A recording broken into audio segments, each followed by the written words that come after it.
Hello everyone. Today we are going to finish up with the fate of Lutheranism, discuss mostly the Swiss Reformation, the early part. We'll leave Calvin for another lecture, and if we have enough time, I'll talk about the English Reformation today. I'm kind of conscious of not overwhelming with you with a lot of information now that we're in the home stretch, the last few weeks of this course. But we'll see. I'll either give it another, it's entirely its own lecture, or we'll just talk about Switzerland today. But I didn't want to leave Luther hanging there, the fate of Lutheranism in Europe and Germany. And I want to sort of just remind you of a couple of things about Luther to discuss why the Swiss Reformation goes in a very different direction, and why ultimately those two are irreconcilable. They can't, in the end, join together in making one Reformed church. And I think when the point where I left you was when the Lutheran states, and in fact the Lutheran Church, we can call it at this point, was forming under the protection of the Elector Frederick of Saxony and then of other German states. This becomes a little more important, or I should say, it is exacerbated, or it precipitates when Pope Leo X finally condemns Luther in a bull called Exsurge Domine, mean rise up Lord. What it means is the translation of the bull. A bull, remember, is a papal pronouncement. It means rise up Lord and judge thy cause, for a wild boar has entered into thy vineyard, meaning God, please punish Luther. And it went on to condemn Luther's teachings as poisonous, offensive, misleading for godly and simple minds, which you can understand. The theology itself is a little complicated. Obviously it was intended to give people peace of mind. Whether it did such, caused a lot of confusion also. It said that his teachings were counter to all teachings of the Holy Roman Church. So this is the point where the flag is thrown down, as it were. Luther and his books were officially indexed. That means they're put on a list of forbidden books. They are burned. He himself is declared a heretic, which means that he is basically an outlaw. It means that he should be captured, turned over to the civil authorities, and burned. Of course, the civil authorities in Germany are not about to do that. They're protecting him. And Luther, of course, writes right back to the Pope against the execrable bull of the Antichrist. And this is where the terms start getting more serious. The claims start getting serious. The Pope is calling Luther a heretic. Luther is calling the Pope the Antichrist. So this is serious stuff. And the battle lines, of course, are drawn. And in the middle of all of this is our emperor, right, who is Charles V. His job was to rid the empire of heresy. The dog obviously wants to come in and listen to the lecture, okay. And that was not so easy to do because, of course, the princes were protecting Luther and and Luther himself and the Lutherans. So this also became a little more difficult because the popularity of Luther's works. Okay, dog, get out of here. And the dozens of treaties began to pour off the presses. They were kind of bestsellers, not just written works, but also prints. Remember, sort of everything coming off the printing press, pamphlets, broadside, images that were, using the new copperplate engravings and things. So, and in some places this stuff was being read very avidly. In other places in Germany, they were being burned by the cartloads. So I want you to see that politically, Germany was dividing into Lutheran and Catholic camps. And overwhelmingly, these events are the product of printing. You can see that this would never have become as it did, without the development of a new kind of powerful state, but it would also never have happened without printing. The information would not have been in people's hands. And also recall, how Luther's ideas could be potentially revolutionary in the hands of the peasantry. They were now suffering from population pressure, inflation, a drop in real wages, and remember, their rents are rising. So the social issues kind of get tied up in all the religious issues as well. And there was resentment against the church, that extended to kind of all power. So there was a, backlash, especially to the Peasants' War in 1525, that was ferociously put down, and Luther, supported that. He encouraged it in a pamphlet. Now I'm gonna leave that point there, but we're gonna come back to this when we talk about the Radical Reformation, because in fact 1525 is the birth of the Anabaptist churches as well. So we'll talk about them, and they're really almost as old as Lutheranism itself. But that's the context for discussing them. I'll come back to them later. But the point is that there was a backlash against this extremism, and of course the violence, and the Lutheran reforms, in the end up being rather mild. In other words, the physical changes to the church actually are not so drastic. Apart from the theology, obviously, is very, very different.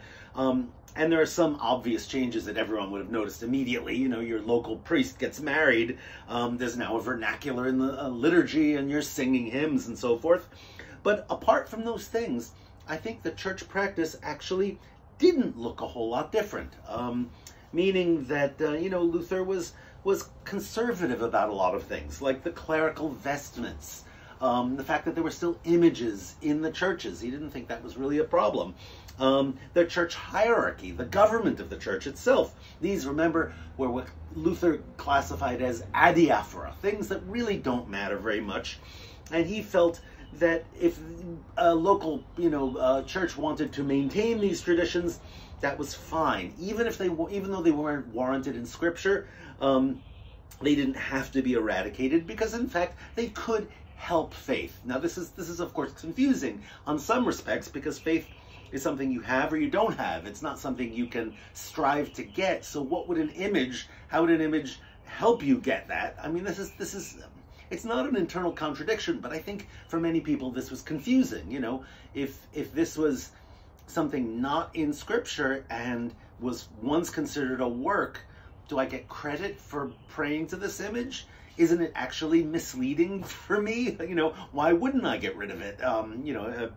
So that's something that I have to say. I think Luther, went to a certain degree, but didn't go the whole 9 yards, as it were. And I think the most important thing of all is the church government. There were still bishops. In other words, this is still a top-down kind of church hierarchy, in which the decisions are made by the clergymen who are, put in power and supported by the state. There's still many, many rituals that were unchanged from previous years. And the other thing, very important thing, I think, is that uniformity was not required. So if one church wanted to go a little further and get rid of the vestments and the images and the sort of trappings of popery, that was fine. If another one didn't, that was also fine. So there was a wide kind of latitude in church practice. Some towns instituted a more rigorous form of Protestantism. Some did other things. So, and I think, if you were in an old medieval church after the Reformation happens, they didn't destroy things. They didn't insist on whitewashing over the images or breaking the statues or the stained glass window or anything like that. Churches could actually even keep their altars, I think. They could, their religious paintings if they like. Again, these are things that are not important. They could be an aid in faith, so why get rid of them? That was the logic. So the ornament in the churches, the organ music, of course, some of the greatest organ music, comes out of the Lutheran traditions. Think of Bach, is there.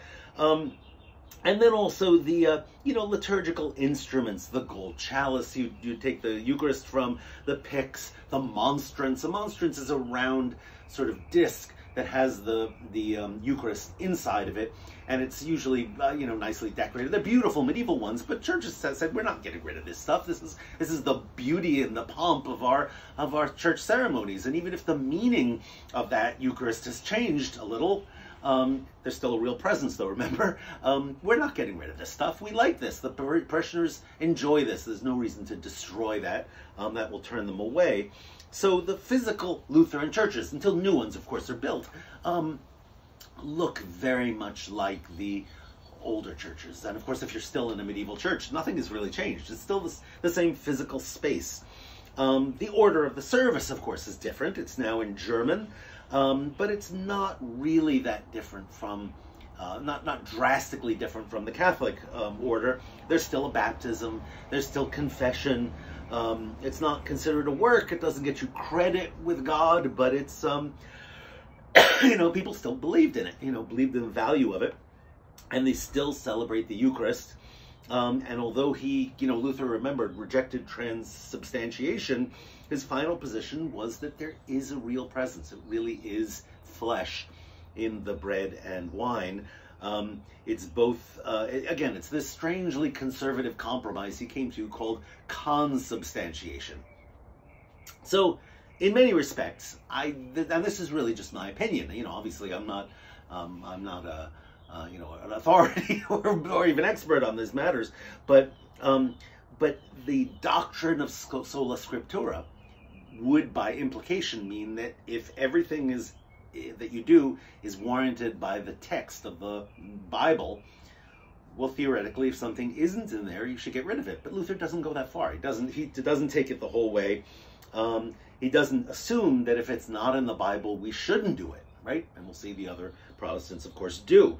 And if it's there, it should be done. Well, that's not part of Lutheranism. So let me give you just one example to make this concrete. Christmas is not in the New Testament.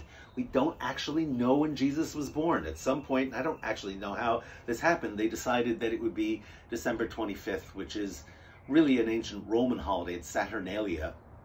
So it was a holiday everyone sort of already practiced, and they accommodated it, they accepted it into the calendar. And Luther said, this is a harmless tradition. It can even be useful if it, helps people communally and helps aid their faith and so on. And on the other hand, there are things the Bible says, like keeping the Sabbath holy. Luther thought it wasn't, he didn't think it was absolutely necessary to strictly observe the Sabbath. If people, they wouldn't be damned if they didn't go to church on Sunday, for example. And he was not a biblical literalist in any sense of that. The only thing that really mattered to him was this salvation by faith alone. And that was the key to the entire Reformation. And his, de-emphasis on works, I think in the end means, of course, Lutheran churches do move away from them, but they don't condemn them outright, because these things don't have an effect on our salvation. They're not harmful. We're free from believing in them or visiting relics, but it doesn't mean we should throw them in the trash. They were human institutions designed to foster faith. They're not necessary, but they don't hurt. Okay. And, remember, if God decides to offer us grace and we believe, the type of ceremonies we do don't really matter, because there's nothing we can do to sway his decision. Remember, this is a very strange kind of theology. It's the passive righteousness, meaning it's not our actively doing it to become righteous. We accept, we have faith, and we get forgiven. The righteousness is passive. Isn't that a strange idea? So if that's the case, what does the ceremony matter? Do it with what's useful. Anyway, so again, the point is Luther ends up being quite conservative. Many things that were considered works remain in place. They're just not what gets you saved. So the form is sometimes quite traditional. So let's talk about what happens to Lutheranism as a movement. As you might expect, war did break out over this in Germany. The Emperor Charles V was trying to force his errant electors to come back into the fold, And the Protestant rulers formed, remember, this Schmalkaldic League in 1531 to protect themselves by taking up arms. And they make diplomatic moves on their own. They are now an independent political power that acts separately from the empire, even though technically they're within the empire, right? And Charles V, it's his job to bring them back into the fold. Now the question is, why didn't he do that? Charles V, the most powerful person in Europe, has this whole idea of united, Christendom under imperial rule. Well, it's an act, it's a chance of history that in these years he ends up fighting against the Turks, meaning the Ottoman Empire in the other part of the Mediterranean, and that's just chance why that happens, right? I mean, Machiavelli would look at this if he were alive, had he lived that long, and said, well, sometimes great things don't come to pass by accident as the wheel of fortune turns. But I think also, the other thing is, remember, Charles, think of these years, 1530s, Charles is still busy fighting those wars in Italy. And I know we're going to have to think back, several weeks to when we were discussing the Habsburg-Valois Wars. These happen at the same time. So weirdly, the imperial ambitions in Italy, which of course do turn out to be good for Spain, especially. Remember, Spain and the Empire are both ruled by Charles V. So when Spain wins Milan and Naples, in a sense, they lose Germany as a result of this. Now, I don't know whether that's because, Charles thought was more interested in Spain than he was in Germany. I don't know. I don't think so. But that's really what happened. It was war on two other fronts that meant a third front was just impossible. So in a weird way, that's what saved Lutheranism. And in fact, until 1544 to 5, that's when he, eventually says, well, maybe we can there's still a hope of settling all this. And in fact, the Lutheran delegates were invited to come participate in the Council of Trent even. That's how seriously it happened, but that was declined. And by doing that, it means really Lutheranism is a separate church.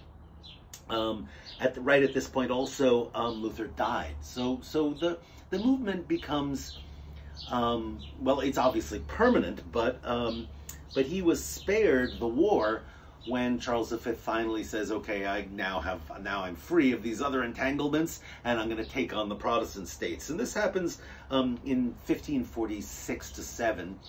The Schmalkaldic League was trounced. I mean, seriously beaten back. The southern part of Germany was definitively re-Catholicized, and as it is, of course, today still. And the north was the part that resisted. And I think that dividing line would have turned out very differently had this, maybe they would have even allowed everyone to choose their own religion. But as it turns out, that's not what happened at all. The Lutherans kept fighting, and in fact, the hero of this latter part of the war is Moritz of Saxony. They do come back, and what happens in the end really is a compromise. And I want you to just sort of think of the timing of this, of the end of Charles V's life, where he says, okay, I've had enough of all of this. I'm calling off the wars in Italy. This is the end of the Habsburg-Valois Wars. I'm going to find a compromise in Germany over these wars, and eventually he retires, and he, in fact, even hands over the kingdom of Spain to his son, and retires. He gives up the crown. It says, okay, Philip II is when he becomes king in the 1550s. So the compromise that was reached, and this is the important part to mention here, is that in 1555, at the Diet of Augsburg, or sometimes it's called the Peace of Augsburg, they decide that whatever region you live in, your prince gets to decide the religion of that region. So this is not religious freedom at all. It means that if your prince is a Protestant, everyone is in that region has to be Protestant. If your local magnate prince is Catholic, like let's say Salzburg, the Bishop of Salzburg is the ruler of that area, you have to be Catholic, which is the doctrine of cuius regio eius religio, whatever region it is, that's your faith. And if you didn't like it, you have the right to go somewhere else and emigrate. So weirdly, you have pockets of Catholicism and pockets of Protestantism, but it's by state basis. And by and large, the South remains Catholic, and the North becomes Protestant. Oh, not entirely so, but that's basically what happens. And again, it's not freedom of religion, but it's a right for territorial princes to decide. And I think this is also why Lutheranism spreads to the north. Remember, Denmark becomes Lutheran there's no state of Norway yet. Norway was part of Denmark. The Kingdom of Sweden becomes Lutheran, Finland, Estonia, Latvia. So if you look all around the Baltic, northern Germany and every state that's around the Baltic, they're all Lutheran. Okay? I think that's the common factor.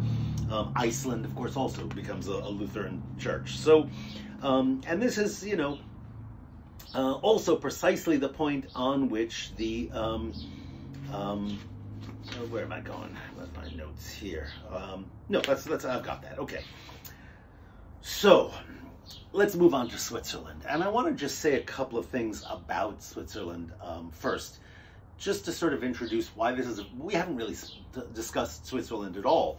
I went to Switzerland a couple summers ago, partly, in fact, as a kind of pilgrimage to see the places where all these events happened that I'm talking about right now. I went to Zurich for Zwingli, I went to Geneva for Calvin, and Basel, so yeah, and Bern, in fact.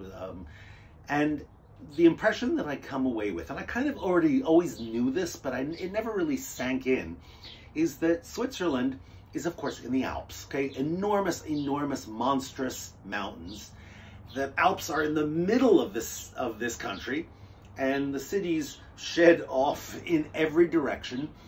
And in fact, they have almost nothing to do with each other. Not just culturally, but linguistically. If you're in the southern part of Italy, you speak Italian. Southern part of Switzerland, you speak Italian. If you're in the western part, you speak French. If you're in the northern and central part, you speak German. And there are even little pockets way up in the Alps, especially in the southeast corner, that speak Romansh. Romansh is a language that is as old as ancient Latin and still is there. You know, it's in Grisons and other areas like that, Graubünden. There's this fourth language, and weirdly, you might not know this, is that to this day, Switzerland officially has 4 languages. All of its documents, everything are in these 4 separate languages. And the state is not called Switzerland, is of course an American or an English term. Schweiz is the German form of it, Suisse, Svizzera in Italian. But the state itself is called the Republica Helvetica. So when you see that word, Helvetian, Helvetica, Helvetius, that means Switzerland, okay? It's the ancient Latin term for Switzerland, and I guess the state, it's on the money. They couldn't decide which language we're going to use, all 4 on our money. Let's just call it the Helvetic Republic, okay? So that's today, of course. But let's start, but the point I want to make is that it's very, very difficult, even today, to get from one side of Switzerland to the other, and the cultures are very different. The mountains in the middle, getting over them or getting around them is really, really difficult. So let's start with Zurich. Okay, Zurich is a big, wealthy city, still is today. Very I shouldn't say, I don't know, liberal-minded, well, maybe that's just today, but it's a big, wealthy city. And the very first important Swiss Reformation starts there, okay? Let me tell you this story, even though I spoke about it briefly in the discussion on fasting.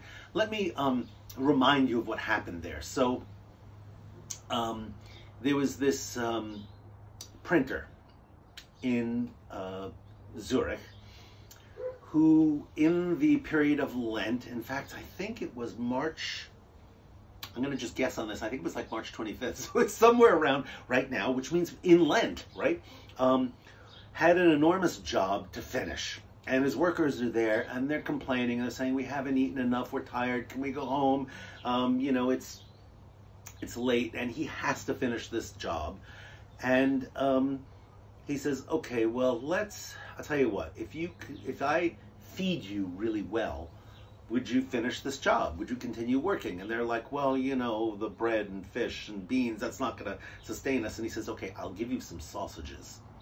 And that's against the law, right? I mean, that is, during Lent, you cannot eat meat. So this whole thing becomes the affair of the sausages. I know that sounds totally ridiculous, but weirdly, it's actually a plate of sausages that spurs the entire Swiss Reformation in a weird way. So what happens is someone hears about this.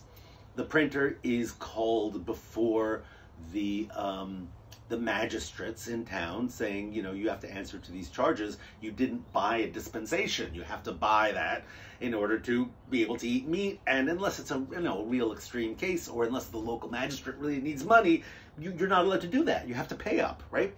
And the argument becomes a local fight. And I want you to think of, you know, Zurich is this city, but it's kind of like the Italian cities in that there are vendettas and arguments that happen within the town itself. And so so this becomes a fight. You know, fighting starts breaking out in the streets and everything between the people who think the church is just using this as an excuse to get money from us, and the other people who say, no, this is Lent, this is our traditions, we've always had this, and you can't just break it because you need to make money, right, and run your business.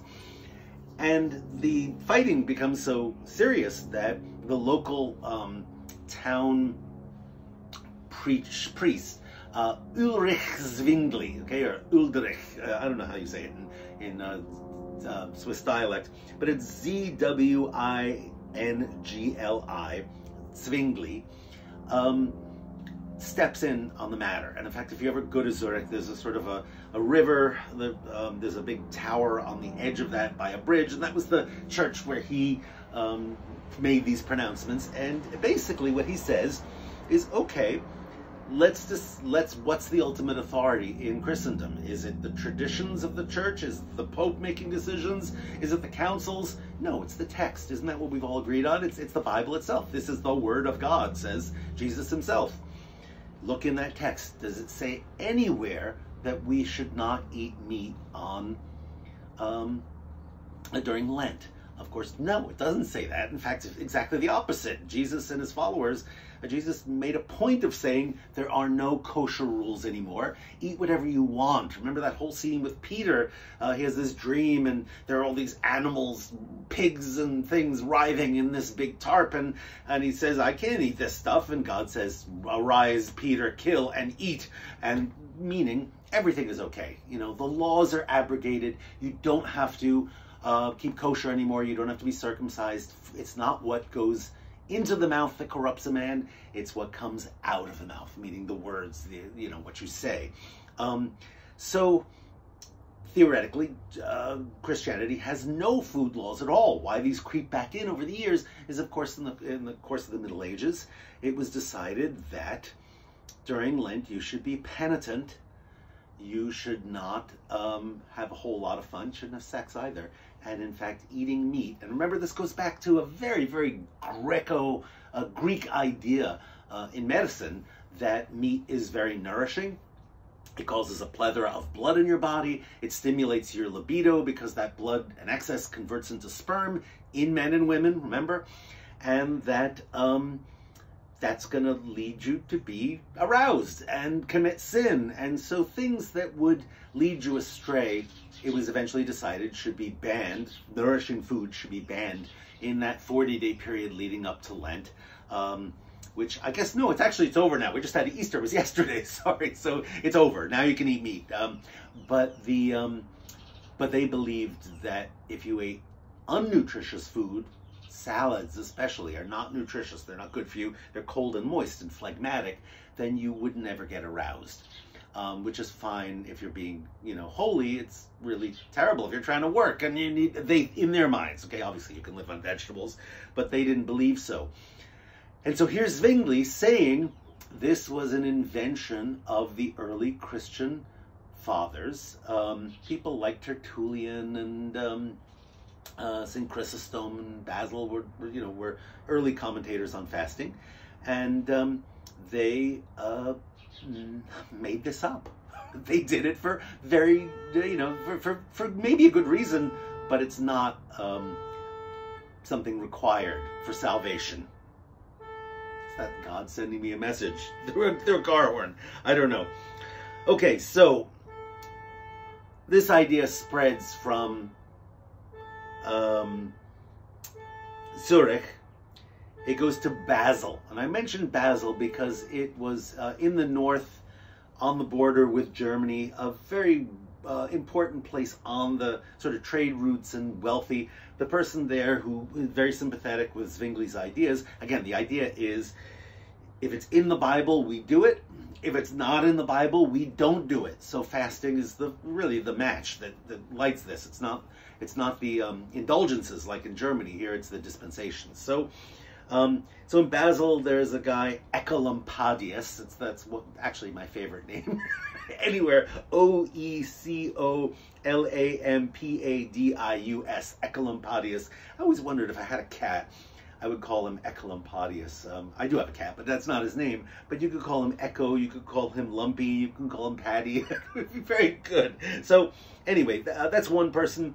In St. Gall, there's Vadianus. In Strasbourg, which is in France, right?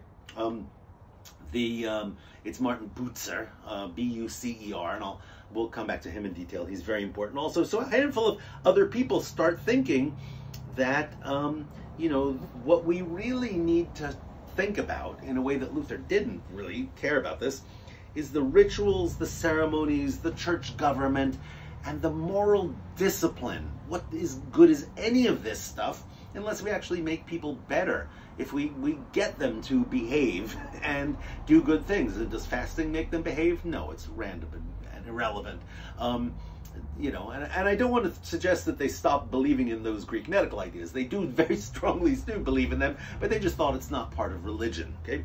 And I mention all of these places because the Reformations in Switzerland, and they're separate actually, are all put in by town councils. It's a very different thing than a regional prince like the Elector of Saxony, which is a big region. This is one little town where one person can sway the town government, where the people can be all spoken to directly in a public arena, where where local politics play a big part in all of it, and so here it is the urban municipal authorities that put in the reformations, not princes, not strong regions.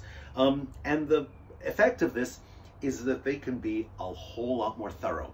They can look at the taverns and the whorehouses and the theaters and all the things that they think are the origin, the reason people sin is because of these temptations. I don't want to jump the gun, but this is exactly, of course, where Calvin goes in Geneva, right? Another Swiss city, French part of Switzerland. And reasonably, they look exactly at what's happening in Germany, and they say, we don't want that kind of civil strife. Let's have elections. Let's do this thoroughly but carefully so as not to arouse the wrath of the swarming masses, right? Let's do this correctly. And let us, when we want something to happen, let's make it a law. Let's put it on the books and enforce it, and figure out ways to make people better, to make them good Christians. And they're thinking in terms of social harmony, of good, effective government. They're thinking in ways quite often very much aligned with what the humanists were thinking, right? The whole idea of civic humanism, of everyone participating in the town government and improving the morals of society. This is really where they're coming from, okay? And unlike Luther, these reformers looked at the Bible differently. And let me explain this in detail, because the Bible being the Word of God, they believed it should be interpreted as law, literally. So biblical literalism, in this country we call it fundamentalism. This is exactly where it's born, is this idea that the Bible, even though it's got lots of authors and it's very confusing throughout the whole thing, is a guide to everyday practice and worship and everything and all of life. And the other very interesting thing I want to bring up here is the relationship between the two parts of the Bible. Is if it's in the New Testament and it says you do this, you do it. And if it's not there, you don't do it. The difficult part is, what do we do with the Old Testament, right? There are some things that where it says these are definitely abrogated. Those laws are wiped away now in the age of grace. So people don't have to keep kosher. No one ever thinks of that because it says very specifically, we're no longer kosher. We don't have to get circumcised anymore as Jews did because that law is now abrogated. We don't have to make sacrifices on the altar because Jesus was sacrificed for us. So there's no real question about that stuff. They don't think we need to go back to Old Testament, Hebrew practice. But if there's something not in the New Testament spoken about at all, do we then go back to the Old Testament to refer? And they say yes, unless it's specifically abrogated. If there's something that's like the Ten Commandments, all of that is enforced because none of that, the thou shalt not kill, love thy neighbor, all this, whatever, all the stuff that's in the Old Testament is, if it's not abrogated, it still should apply. The whole idea of stoning witches, well, comes right from the Old Testament. It has nothing to do with the New Testament. In fact, it's exactly the opposite in a weird way, because remember, someone is about to be stoned, and Jesus says, whoever hears without sin, you throw the first stone. They're very much against stoning people, because we're all sinners. They kind of ignore that and go back to an Old Testament thing where thou shalt not suffer a witch to live, and the translation of which is one thing, but it may be wrong, but the point being that when these biblical literalists need guidance, sometimes they turn to the Old Testament. And I'll talk about that tension. It's something that really fascinates me. But the other point, the larger point to make, is the Scripture is the authority. If it's not in the Bible, it is now unlawful. It's harmful to do it if it's not there. So, for example, if it says you should keep the Sabbath holy, that means you don't play on the Sabbath. You don't go out and play football. You don't go to the theater. You don't go to a tavern and drink. You don't do, and in fact, no work is allowed. Stores must be closed on Sunday. That's what they construed as the Sabbath. It also says, do not bow down to graven images. That's right in that's one of the Ten Commandments. That means, what do we do with these paintings in our churches? Whitewash them. What do we do with the statues? Smash their heads off. They are actually harmful because people will pray to them as if they're gods, as if they could help us. If we could, Lucy, help me with my eyes. Well, that's idolatry, right? I mean, and the Bible says very clearly not to do that. So there's a wave of, let's call it iconoclasm. Okay, meaning icon is an image, of breaking the images, painting over, smashing things, and even getting rid of the crucifix itself, because there's Jesus on the cross, but it says don't bow down to images. People think the cross is fine, but him nailed to it is an image. And the Bible says, even though it's the Old Testament, it says not to do it. So the key in these new Reformed churches is they look totally different from late medieval churches. They are very simple, and it's an aesthetic I think you can trace if you've ever been to any church in New England. You'll see that they're whitewashed. They're completely white. There's no images in them. And any Protestant church to this day, is basically, well, most of them, let's say, I'll qualify that later, but most of them do not have images because the word is the important part. Reading the Bible, looking at the words themselves, an image is distracting. Okay. The Reformed minister, it's not a priest anymore. It's not someone ordained, apart from the fact that they're not celibate anymore, wears, instead of these beautiful robes and jewels and stuff that they thought would really distract, they wear a simple black robe, a white, kind of cravat, and they face the congregation. There's no more altar with the back, the miracle happening with the back turned to the congregation is that everyone can see the face of the minister, the preacher, the words are actually very important now. Listening to what they're saying is more important than the ritual itself. And the communion doesn't go away. It's still, it's still part of Christianity, but it's an ordinary table. It's not an altar. It's not an altar. In their minds, recall the altar in the temple, right, where they sacrificed animals. So an altar just becomes an ordinary table. And unlike Luther, they also said, well, if we're going to strictly follow the Bible and not introduce new things, what we like or fun or whatever, we can't sing hymns like Luther does. Luther wrote these things, and he thought they were great. They helped faith, But they said, if we're going to sing at all, it has to be right out of the text of the Bible. The Psalms is what they sing. So it's a very different liturgy. Nowadays they're all mixed. Hymns are mixed up. All sects sing hymns. But back then they thought it has to be a biblical text that we're singing, and that they choose the Psalms by and large. So, and I should say, for Zwingli himself, I think as a personality, he's very different from Luther. He is much more directly an heir to humanism. And I think you could say this about the Swiss Reformation in general. They have a lot more faith in the human ability to be good, to do good things, and the structure of society should be there to encourage them, because what good is it if everyone has faith if they're still committing horrible sins and doing dreadful things? We need to encourage them to be good, to live harmoniously, to live in an ideal society, and they're very optimistic that that's something a state magistrate can do, that they can actually improve people's morals.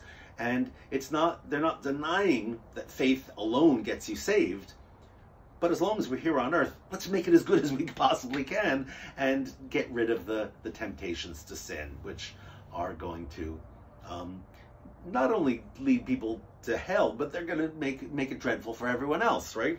So in that sense, they're very practical. They're very interested in efficiency. They're more interested in public morality than other things. And I think that's why their churches look very different and sound different, and they have a far more pervasive influence on society, as we'll see also. So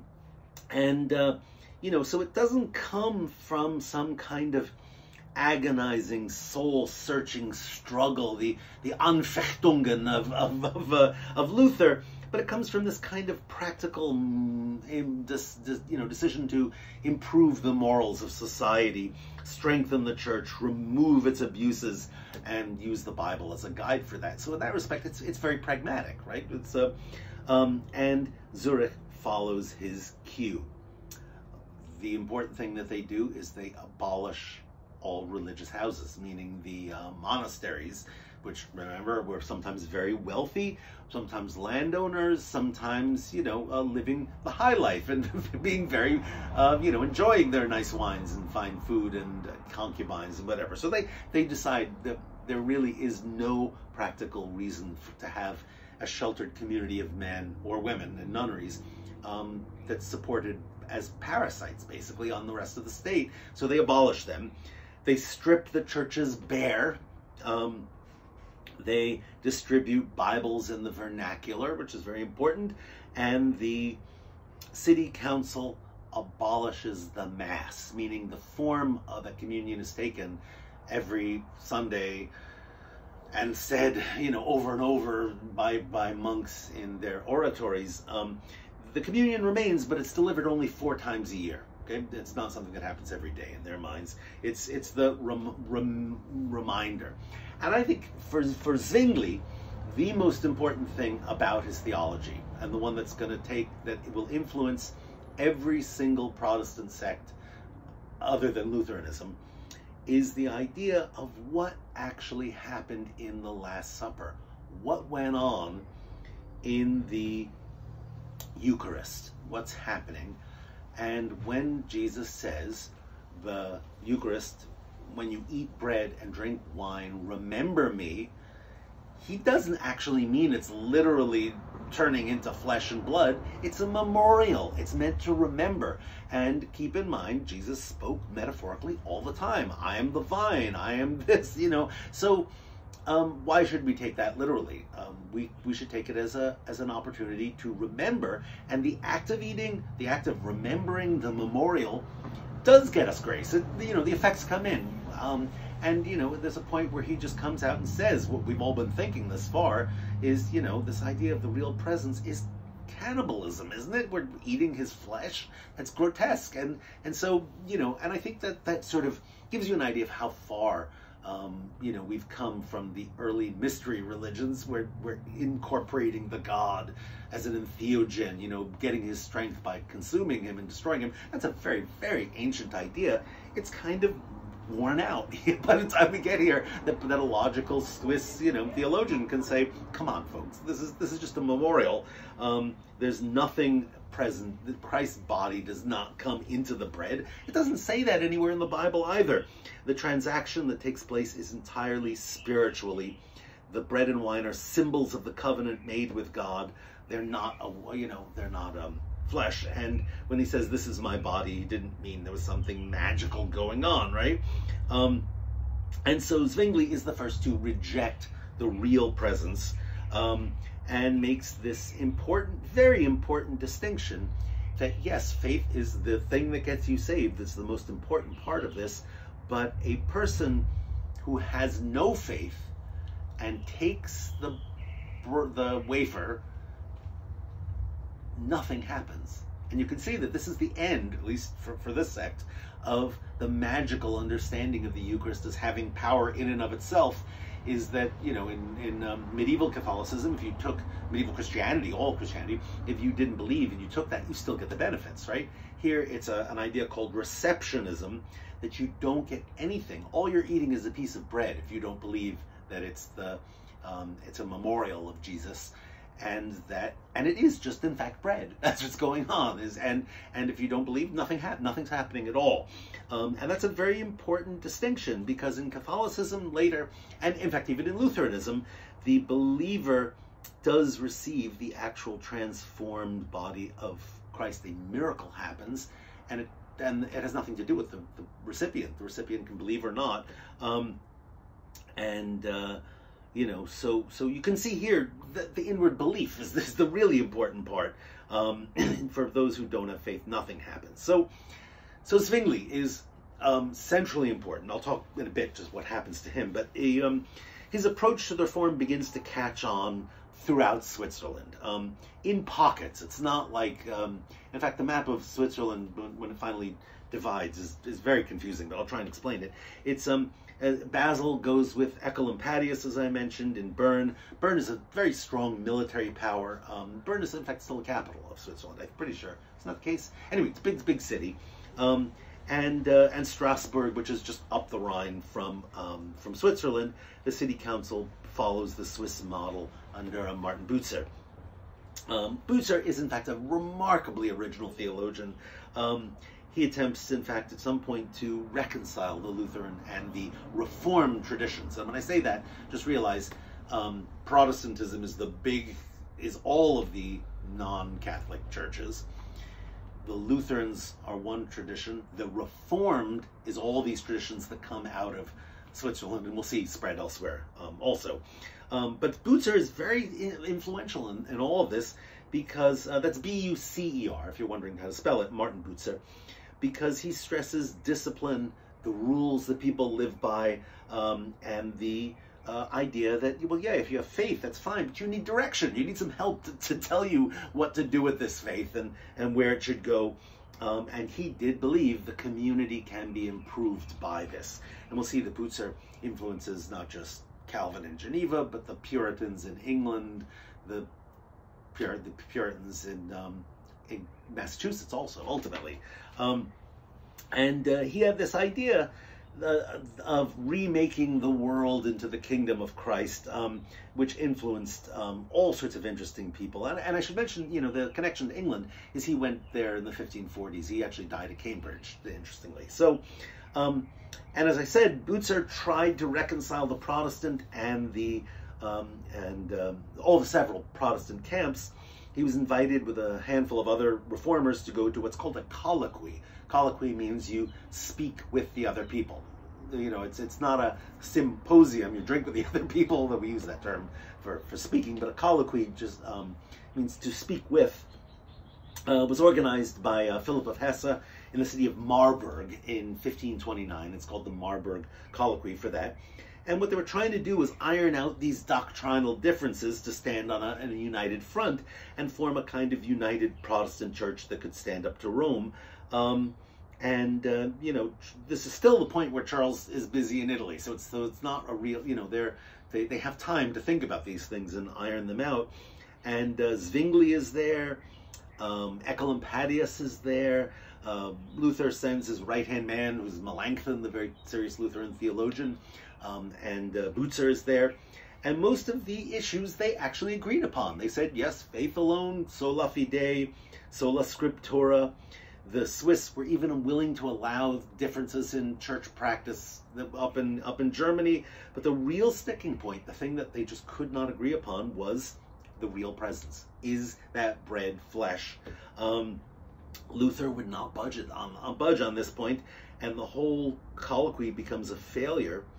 And in fact, the two branches, as you probably can guess, never unite. About this time also, they begin to draw up their own creeds, which means that the Lutherans have the Augsburg Confession, and the Swiss had their own what's called the Helvetic Confession. I think it's finally drawn up in 1536, very much along Zwinglian lines. So Protestantism is separate, is two different branches. We'll see many more in a moment. But the Swiss Reformed cities then formed their own alliance system. They prompted all the Catholic cantons to do the same, of course, in response to all of this. And although it's not really the case entirely, mostly Protestantism, the Swiss Reformed Church, is in cities. And the rural parts of Switzerland are, and again, this is not a rule, but they're mostly Catholic. And so the antagonism, at least the way I've heard it explained to me, it's partly economic. Is that the big wealthy cities that trade and have business and commerce and everything are very different from the rural parts that are mostly dairy farming, and they remain traditional and felt kind of resentment against the wealthy towns. You know, it's this whole city versus rural antagonism. But the result is there was actually a civil war over this. The Catholic regions, Uri, Schweiz, and those are actually the center. Unterwalden, Zug, Lucerne. So Lucerne is a city. So I don't want a beautiful, beautiful city. I don't want to suggest it's entirely rural versus urban. Freiburg goes for Catholic also, and the Protestant cities, Bern, Basel, St. Gall, Schaffhausen, many of them joined the Reformation. So 1531, the Catholic cantons field an army against Zurich. Okay? Zurich is terribly outnumbered. In the Battle of Kappel, Zwingli goes into battle with the Bible in one hand and an axe in the other. It's a strange image, isn't it? And himself gets killed. And I want to just point to this fact, because built into this kind of Protestantism, and it's not explicit in theory yet, but it will be shortly, is an idea that you have not only a right, but in a certain sense, a moral obligation to stand up against your Catholic ruler if they're going to damn your soul and the soul of the community. So there is weirdly a kind of spirit of revolution built into not Lutheranism. Lutheranism is you obey what the prince says or we're going to crush you. Here it is this very populist, bottom-up idea that if your prince is going to lead your soul to hell, you should revolt against that person. So weirdly, revolutionary ideas are embedded in the Reformed tradition. We will come back to this when we talk about the Dutch, when we talk about the English Revolution even in a weird sense when we talk about the American Revolution, although we don't think, of it as a religious movement at all. It's not, but but this idea of the people's right to revolt against their unlawful prince or ruler or whatever, really starts here. This is the birth of it. It happens in these little Swiss cantons who decide to, get rid of their bishop and declare their own rights and have these representative governments that are very different from the medieval ones, right? Because they're heavy-handed. They do what they want, but they are revolutionary in a way that is totally foreign to medieval thought. The right of the people to revolt against their unlawful ruler, their ungodly ruler, let's put it that way, okay, will be very historically important. So poor Zwingli himself, he died in battle. That's how he ends. Within a couple of weeks, Ecolampadius apparently died of grief. So the whole first generation of Swiss reformers died or was gone. And Protestantism might very well have lost completely if it weren't for the military leadership of the city of Bern. But this war really does bring the expansion of Swiss Protestantism to an end, and for the time being, the leadership of the Swiss, the model that will be imitated elsewhere, is not Zurich anymore, but it's Geneva. And we'll talk about Farel and eventually John Calvin, who leads them there. That becomes the most powerful Protestant model, and sets the tone for every other Protestant movement, apart from Lutheranism. So we'll come to that. But let's talk about the English Reformation. I just want to throw it in here to show you the English Reformation. I think makes sense here because it is actually influenced by the Swiss model eventually, and ultimately the way it goes is following the Swiss idea. But the other difference is that the English Reformation is put in place by a king. He puts it in. There's no major theologian leading this whole thing. Like Luther and like Zwingli, I guess it's a magisterial one, right? But it's put in by the king and parliament. It's a political Reformation, first and foremost, not a theological one, weirdly enough. Unlike them, there wasn't any spontaneous popular support. There wasn't any violence, in support of this. And whereas the other two Reformations were primarily doctrinal, that's what divided people, led them to break with Rome. The break here was for political reasons, entirely political motives led to the break. And eventually it does join the greater Protestant fold doctrinally, but it does not start out that way at all. I think if you were talking about England after 1529, it's basically a Catholic nation without the Pope.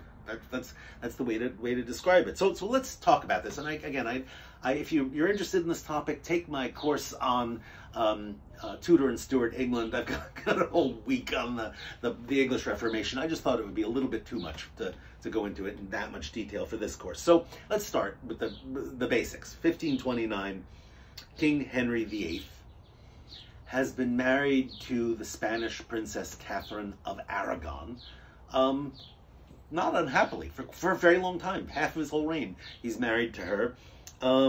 And she happens to be, and you'll understand this in a moment, she is Charles V's aunt, because she was born of Ferdinand and Isabella, and Charles is the son of Joanna the Mad and Philip the Fair, or Prince, whatever, Philip. So he's their grandson. So there's a relationship between the English king and the Emperor King of Spain. Okay, you understand that? They're related. That's important to the story, you'll see. Now, poor Catherine, and remember, Spain was allied to England at this point. The poor Catherine could not produce an heir. Okay. Henry knows that it is her fault physically because, like many kings, he's had affairs and he's sired several bastards. Fitzroy means the son of the king, so he knows he can produce children, and he gets it in his head that that the state is going to be in grave trouble, because this is the way kingdoms work. You have to hand it down to your youngest son, unless they produce an heir, and Catherine is not going to be able to do this. So he turns to his right-hand man, who is Cardinal Wolsey. Okay, if you want to see an image of these guys, they're all painted by Holbein at the court. And Wolsey is given the task of figuring out a way to dump Catherine. Now, it's not really a divorce. There's no such thing as a divorce in the Catholic Church. It's an annulment. It means that the marriage really never happened. It's canceled out. The pretext of all of this was that Catherine was at first promised to Henry's older brother Arthur, who everyone thought, this is going to be great, we're going to have a King Arthur. Arthur dies, but the suspicion on Henry's part is that when Catherine came to England to officially accept their kind of engagement, they actually did the dirty deed, and that was not uncommon. And I know this sounds sort of weird, because we think you don't have sex until marriage, right? But people did. And in Henry's mind, that means that she not only slept with his older brother, but that the marriage was cursed by God, because there's actually a passage in the Old Testament that says you should not take your brother's widow as a wife. And he said, well, it's clear this marriage is cursed because of that injunction. Okay? So we have to get so Wolsey, go to the Pope and say, and get this thing annulled so I can marry someone else and have heirs.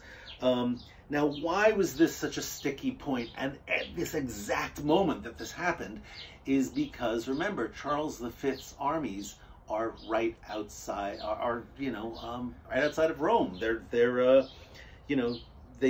Rome had just been sacked by Charles V's troops, and the Pope was under his thumb. There's nothing the Pope can do.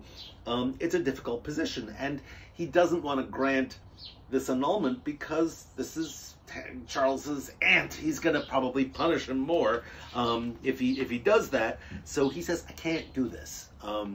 It's something that in the past popes would have done all the time, no problem. And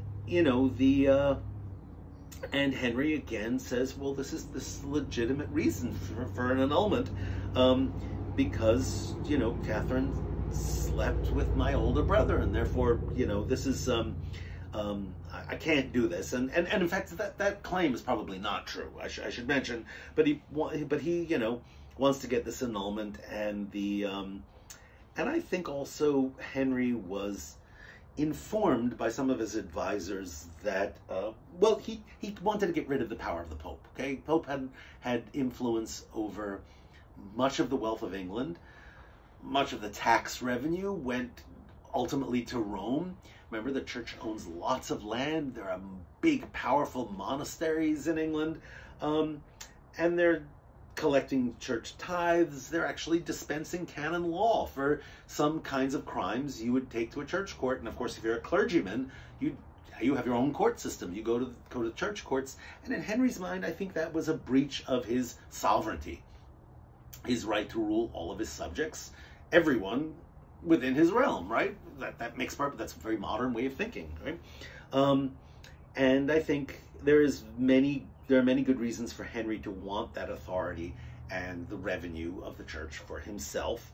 And that's one possible reason for why he did this. It's not just a matter of wanting a son. It's partly because he's greedy and wants to fight wars and be glorious on the battlefield like kings are supposed to do. I know it's an idiotic reason, but that's in his mind. And there is also this very strong garden variety anti-clericalism in England that resents the church tithes, the corrupt local parsons, the abbey lubbers, meaning the monks who drink and whore too much, the wealthy churches, their landlords,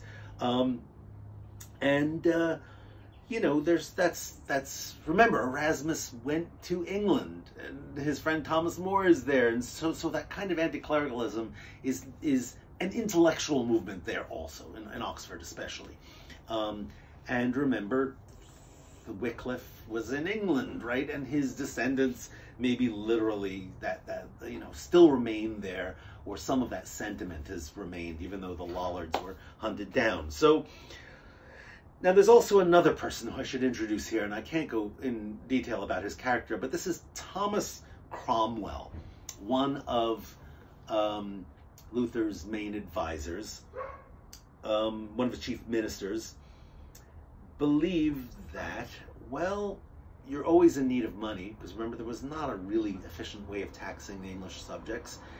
Wouldn't it be grand if we just pilfered all of the money of the church, took those monasteries, and gotten rid of this parasitic segment of society, and then used it, and here's where some people have actually defended Cromwell, let's use that for the benefit of society. Let's put it toward poor relief, let's fix the social problems, let's redistribute land so we don't have, rural poverty, things that we would say are social programs, public welfare, right? Let's turn that completely parasitic form of wealth in the church and the monasteries, let's take all that and redistribute it and use it for the good of society.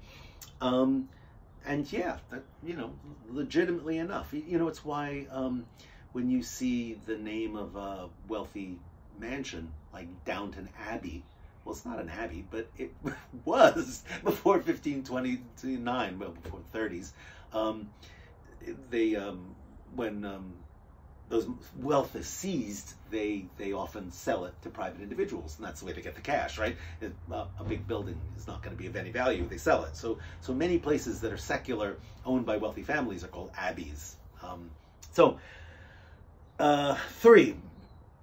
I mentioned humanism was very strong in England, not just More and Erasmus, but this whole idea of the moral regeneration of society, purifying the church, putting the word of God in the hands of people, that's actually there also in England. And I don't want to, discount this by saying that it was all just Henry's idea and Cromwell on the side of him pushing him.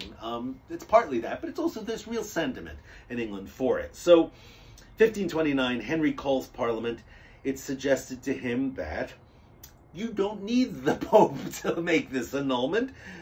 Do it yourself. You could act as the head of the Church of England. You could wield both temporal and spiritual swords, just like the Byzantine Emperor. Wouldn't it be great if you could do that? Caesaro-papism is the idea, is that you could be the head of the church also. The Pope is not, even though the Popes claim apostolic succession that goes all the way back to St. Peter, you're the rock I will build my church on, the power of the church and the supremacy of the papacy is something that was invented by humans.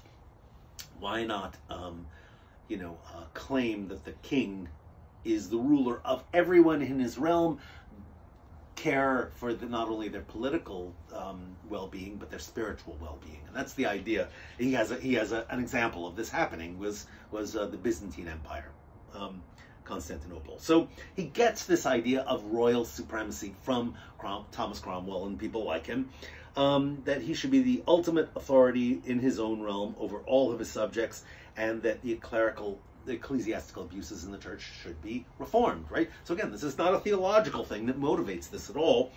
And Henry, in fact, still thinks of himself as Catholic. And I want you to, if you ever look at English money, remember, England didn't go in the euro. Now they're going to have to price it. Who knows what's going to happen? But they always kept their own money. On that money, it says Defensor Fidei, or DEFFI. That is a title given by the Pope to Henry VIII for writing a tract against Luther. I know, big surprise. It's still on the money. And he kept it there, saying, this, I am a defender of the faith. And so the matter of the annulment, not really divorce, was sent to Clement VII He's a Medici, incidentally. And he says, I will not allow this to be discussed. And Henry says, well, what authority do you have on the matter anyway? Why, why do I need to be summoned to Rome to answer to get this claim? Aren't I the ultimate authority in my own kingdom? Aren't I the supreme head? That's the word he uses over state and church. And the Parliament actually grants him that title in 1531. So it's a weird thing. It's not Henry just declaring it. It's Parliament actually confirming him. And the way the government worked in England is the king works through Parliament to get things done. It actually, in the long run, increases the power of Parliament, interestingly. Of course, he threatens to, fine them all. In Parliament, there are churchmen sitting, right? Especially in the House of Lords. All the bishops sit there. He threatens to fine them for praemunire, which means exercising the authority illegally, authority of the Pope illegally in England. So they're threatened into this. Of course, it's not so easy. But ultimately, what happened is this case is tried in England, right, by the Parliament. Despite the fact that Catherine keeps sending these appeals to Rome, the Pope you have to decide this officially. And it takes a long time it looks like this is going to take a long time to hash out. And what's interesting is that they get the legal opinion of clergymen, important theologians throughout Europe, including Luther at this point, but and they don't fall on denominational lines at all. Many of the Protestants say, you have to keep your wife, sorry, and some of the Catholic theologians say, okay, you can do this is fine. So it's really confusing but interesting, and who knows where this whole discussion would have ended up had not the events fall into place, because Henry's girlfriend, this is Anne Boleyn, is suddenly pregnant. So, now what do we do? This is 1532, and has in her belly the future Elizabeth. All hesitation is cast aside, and in 1533 they were secretly married. So there was no turning back now. That's really what causes the decisive break with Rome. And in the next couple of years, by Act of Parliament, they get rid of investiture, meaning the people who appoint the bishops now are made by English authority, not Rome. All the benefices, annates, all the money that used to go to the Pope in taxes now goes to the crown, directly to Henry. You can do what he wants. By the Act of Succession, this recognizes the heirs of Anne to be heirs, to succeed in the crown, meaning that the offspring of Catherine would not be. We'll see if she has a daughter who's Mary. And then finally, the formal submission of the clergy. And this is an embarrassing thing, but basically what they do is they force the clergy to submit to royal authority and royal legal system, meaning abandoning the church courts. So if a clergyman kills someone, he's not going to go to a church court anymore. He's going to go to the king's court. Okay, so and they have to declare it is no longer a heresy to deny papal authority. You're allowed to do that. So all this stuff is pulled together in the Act of Supremacy, which states that Henry is the head of the English Church, a new Church of England. In every respect, it is still Catholic. Images, everything. There's just no Pope as the head. And over the next couple of years, what happens is they start to edge closer toward the Protestants. And the reason for this, I think, has to do partly with Thomas Cromwell himself, who was Protestant-minded, and also the Archbishop Cranmer, who was almost certainly a Lutheran at this point, which is also kind of interesting, because that's not the direction England goes at all. But the thing is, the 10 articles which define, someone says, you have to define the theology, keeps the real presence, but rejects the word transubstantiation. So it's a compromise, sort of like Luther's in a way. It mentions justification by faith, but also says the works are strictly necessary for salvation. So it doesn't go as far as Luther in that respect. But the real revolutionary, aspects are the call to preach, the duty to put the Bible into churches. So they start to be translated. But the most important thing that kind of changes the structure of society, I would say, really is the dissolution of the monasteries. These big, powerful, wealthy monasteries throughout England, all of its land, all of its wealth goes to Henry himself, and he sells them off, uses that money to pay off war debts and to go wage war in France. He kind of wants to be like Henry V and start the 100 Years' War and assert his claim to the throne of France again. It's idiotic, okay? Let's put it that far. And it ends disastrously, but that's what he wants that money for. So weirdly, it ends up redistributing the wealth in the country in a very interesting way. Wealthy families become wealthier when they buy up these estates and the tenants there. So kind of interesting. And that's as far as Henry went. In fact, he made sure that theologically the church would remain very conservative. Heretics were burned through the all the way up into the 1540s. You know, there was still a thing as heresy, and you know, none of the changes in practice that we saw on the continent happened in England. The iconoclasm, the whitewashing paintings and stuff, not yet, okay? And there was still a mass. There was still, confession was still stressed. The ceremonies, the pomp, the liturgical instruments, all that stuff remains in England. And works were still a priority. They're still in what was called the bishop's book. You know, it's kind of a guide to liturgical practice. That's still there.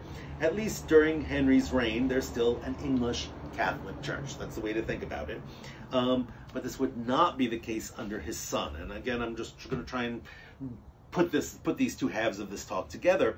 Is when Henry died, his young son Edward, who was the son of his third wife, Jane Seymour, finally gets a boy, becomes king. He was sickly though, all of his life. He was a very cute boy. Look at the paintings of Holbein, which are exquisite. He's dressed like his dad. It's very cool. But he grew up sick, and he fell under the sway of two of his advisors while he was a boy, the Duke of Somerset and then the Duke of Northumberland, who were related to the Seymours, related to his mom's family. And they, again, not the king, these two advisors pull England directly into the camp of the Swiss reform, which of course it had never been. And they pick up sola fideism. Martin Bucer arrives from Switzerland to teach, and they begin here smashing the idols, you know, whitewashing the churches, destroying altars and images. Liturgical instruments get hidden. Sometimes the priests put them in the cabinets and they lock them up and forget about them. But the idea of, you know, laws made for godly order, licensing alehouses starts here. Laws against public drunkenness, against bawdiness, and you know, so Protestantism, I think, becomes a kind of political tool as much as anything. And what happens is a violent reaction is against what the state is doing, against Protestantism happens, especially in the West and North. Kett's Rebellion happens in 1547 to 8, and Protestantism, despite that rebellion, which is put down, despite the very conservative North and West and very Catholic, the South and East gets sways, because that's where London, the capital, and most of the money is, comes up with a Book of Common Prayer. Now, the Book of Common Prayer is still used today. It goes through various editions, but I just want you to say that they get a liturgy that is thoroughly, completely Protestant and theologically aligned with Switzerland. It asserts that there is no real presence in the Eucharist. There is no Mass. Vestments are forbidden. Singing of songs is forbidden. No prayers for the dead or works. And as we'll see, the theologian that really sways and influences this generation, ultimately it becomes Calvinist. Okay, we haven't gotten to Calvin yet, but here's the thing, the weird thing that happens, and I'll probably come back to England later, because I just want to hover here, right, about in the middle of the 16th century, is Edward dies, 1553, of tuberculosis. And here's the weirdest thing: England goes against Henry's order of succession and goes to the daughter of Catholic Catherine of Aragon, and goes back to being Catholic. This is Bloody Mary. It's Mary Tudor becomes queen. She was, Henry was her father, but the country goes back to Rome enthusiastically, lock, stock, and barrel. Right at the moment the Catholic Reformation is making stream.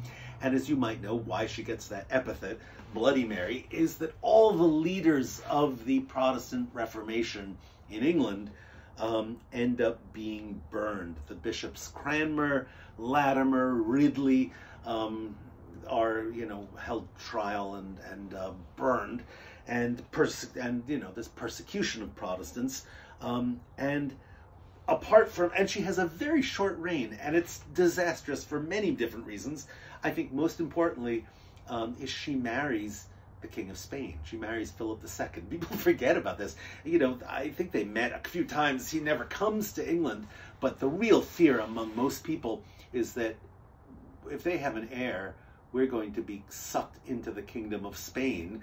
And it's really a nationalistic hatred as much as religious that makes people eventually turn against Mary. She has a few hysterical pregnancies, which are really strange and embarrassing, but ultimately she died, and England said, okay, who's next in line? It's the daughter of Anne Boleyn, and this is Elizabeth, becomes queen, and she decides that they're not going to rigorously go in we're back to being Protestant, but we're not going to enforce that in such a way that's going to alienate those very conservative people in the country. It's what she eventually calls the via media, the middle way, meaning that Elizabeth is head of the church, that still we're now a Protestant church, but if you are of the hotter sort of Protestant, the Puritans, that's okay. You can get rid of your images, take down the altar, whatever. But if you want to behave like keep all the conservative traditions, that's okay also. We'll accommodate you within the church. Now, some people are Catholic. They now and remain loyal to the Pope. They become called recusants, meaning they're refusing the official church, and they will be around.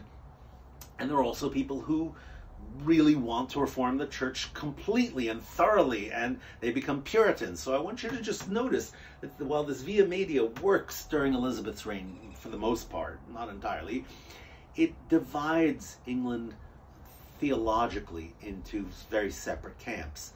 The people in the middle, not really caring much, well, they'll go along with it, but the Catholic and the very conservative people want to stay, if not aligned with Rome, they want to keep things the way they were in the Middle Ages. And the hotter sort of Puritans, the ones who pick up on the Swiss theology, they want to call the Puritans. They want to purify the church, return it to the original biblical status. They want to move it forward. And this, we'll see in the next century, when we get to it, ends up leading to a civil war, a division of England along theological lines, and disaster, and that's really where, well, you'll see when we'll talk about how the American colonies are born out of this, or how they're shaped by this, these events, because we are directly, and our religion is also directly connected to this. We'll come to that in a while, but the person I really need to come to before any of that is Calvin, probably the most important theologian, next, right up there with Luther. Okay, and we'll talk about Calvin next time.